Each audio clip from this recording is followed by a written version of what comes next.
So it is 2022 and I first purchased this vacuum back in 2018. I loved everything about it, the design, how simple it is, the canister and the hose, and it's got a retractable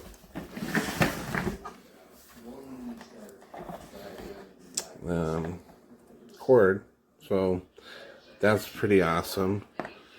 And to put that back, you just press this, and it just takes it in, this starts it, and this is an easy lift and turn. So I taped this up because it has a vent in there. Some people like that. I didn't. If I was to ask them to maybe upgrade a version of this, they could improve it by having one of these hoses actually get pushed back in, so it's not hanging out, or instead of doing that, having to take this off. But either way, I love it. Hopefully you'll love it too. So I got a mess to clean up here.